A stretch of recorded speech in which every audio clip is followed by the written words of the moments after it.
اسی سلسلے میں نماز تراویح کے حوالے سے بار بار یہ پوچھا جاتا ہے کہ نماز تراویح ہے کہ سنت موقدہ ہے کہ سنت غیر موقدہ ہے، یعنی پڑھنا ضروری ہے، اگر کوئی بندہ نہیں پڑھتا تو کیا وہ گناہ گار ہوگا یا نہیں ہوگا۔ تو اس سلسلے میں یہ بات جو نا وہ یاد رکھیں کہ غیر مقلدین کی طرف سے مولوی صاحب فیصل آبادی اور دیگر جو ہیں وہ یہ کہتے ہیں کہ یہ نفل ہیں، پڑھ لے تو ثواب ہے، نہ پڑھیں تو کوئی گناہ نہیں ہے۔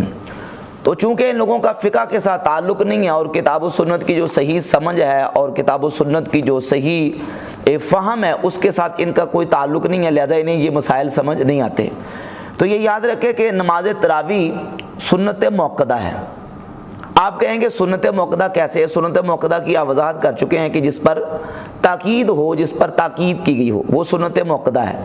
تو نماز تراویح پر تو کوئی تاکید نہیں ہے، بلکہ نبی کریم صلی اللہ علیہ وآلہ وسلم نے تو فعلاً نماز تراویح کو 3 دن ادا کیا ہے جماعت کے ساتھ، اور بعد میں رسول کائنات صلی اللہ علیہ وآلہ وسلم نے جماعت کے ساتھ اس کو ادا نہیں کیا۔ تو یہ سنت موقدہ کیسے ٹھہری؟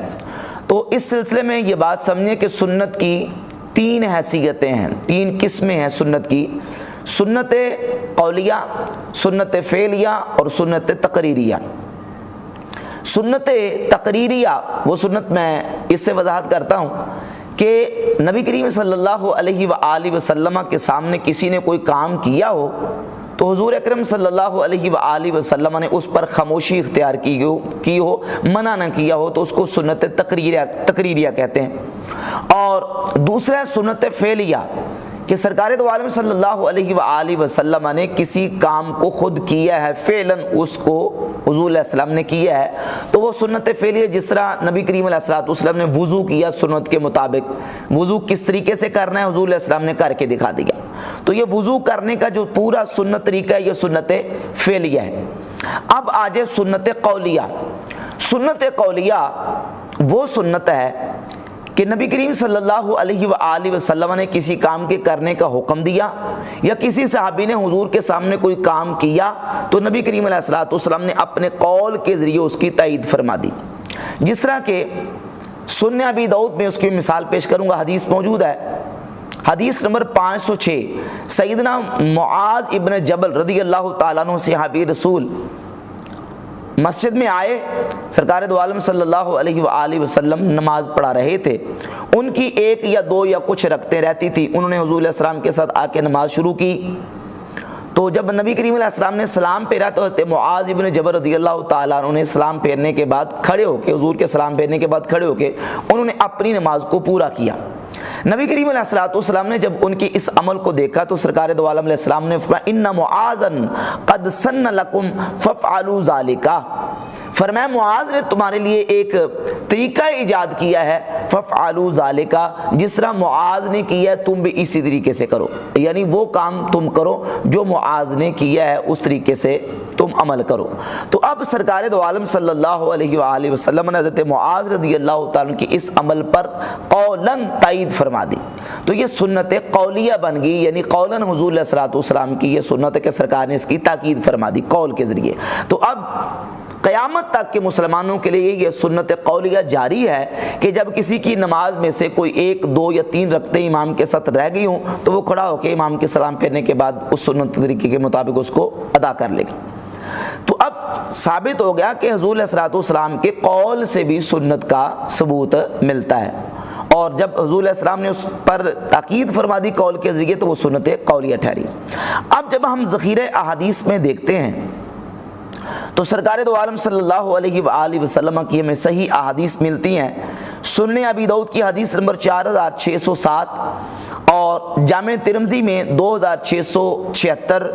اور صحیح مسلم میں بھی الفاظ کے تغیر و تبدل کے ساتھ 2005 نمبر حدیث موجود ہے۔ حدیث مشہور ہے کہ نبی کریم علیہ السلام نے ارشاد فرمایا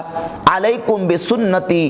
وسنت الخلفاء الراشدین المہدیین، تم پر میری سنت اور میرے خلفاء راشدین کی سنت لازم ہے۔ اب تمسکوا بہا، اس کو مضبوطی کے ساتھ تھام لو، وعدوا علیہا بالنواجذ، اور اس سنت کو اپنی داڑھوں کے ساتھ مضبوطی سے پکڑ لو۔ نواجذ کہتے ہیں جو سب سے آخری داڑھیں ہیں، جو سامنے والے دانت ان کو سنائے کہتے ہیں، پھر رباعیات ہیں، انیاب ہیں، دواحق ہیں، تواہن ہیں، نماجز ہیں۔ جو سب سے آخری جو داڑیں ہیں ان کو نماجز کہا جاتا ہے، اور جو چیز ان آخری داڑوں کے ساتھ پکڑی جاتی ہے وہ پوری مضبوطی کے ساتھ پکڑی جاتی ہے، کوئی اس کو چھڑانا چاہے تو نہیں چھڑا سکتا۔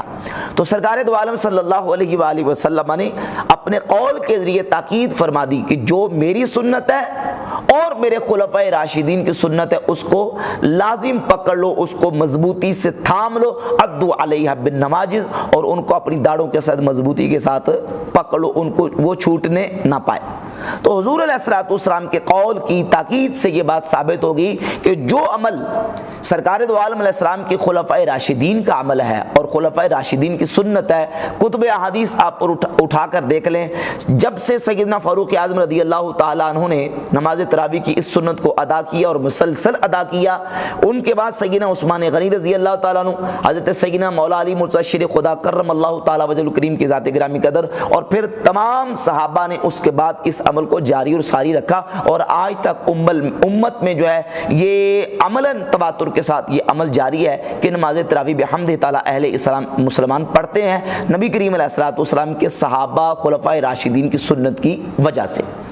تو خلفائے راشدین کی جو سنت ہے اس کو مضبوطی سے پکڑنے کا حکم حضور علیہ السلام نے اپنے قول کے ذریعے دیا، اور ان کی سنت کو حضور علیہ السلام نے اپنی امت کے لیے لازم کر دیا۔ تو یہ سنت قولیہ ہے جس پر تاکید نبی کریم علیہ السلام نے ارشاد فرما دی۔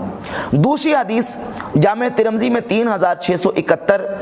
اور سنن ابن ماجہ میں 97 نمبر حدیث، اور مستدرک علی الصحیحین کی جلد نمبر 3 صفحہ 290 حدیث کا نمبر 4510 سند صحیح کے ساتھ یہ حدیث ہے۔ اس کو امام حاکم نے بھی صحیح کہا ہے، امام ذہبی نے بھی صحیح کہا ہے، اور امام جلال الدین السیوطی رحمۃ اللہ تعالی علیہ نے بھی صحیح کہا ہے، غیر مقلد البانی نے بھی، اور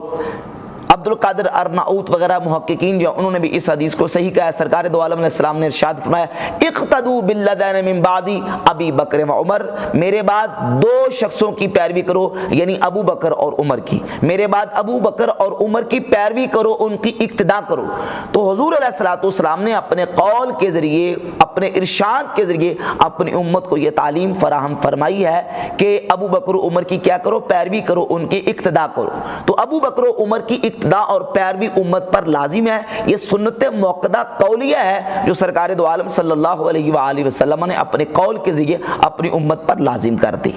تو ان حدیث طیبات کی روشنی میں یہ بات واضح ہوتی ہے کہ نماز تراویح چونکہ خلفائے راشدین کی سنت ہے اور مستقل سنت ہے، اور اس پر خلفائے راشدین نے ہمیشہ اس کے ساتھ عمل کیا ہے، تو یہ سنت موقدہ ہے۔ حضور علیہ الصلوۃ والسلام کے قول اور فرمان کی وجہ سے امت پر صحابہ کرام علیہ رضوان خلفائے راشدین کی سنت کو جو ہے وہ جاری رکھنا اور اس پر عمل کرنا لازم ہے، لہذا سنت موقدہ ہے اور اس کو چھوڑنا گناہ ہے، اور اس پر عمل کرنا ضروری ہے اور لازم ہے، اور سنت تراویح اور نماز تراویح کو ادا کرنا یہ سنت موقدہ لازمہ ہے، اور اس کو چھوڑنا یہ جائز نہیں۔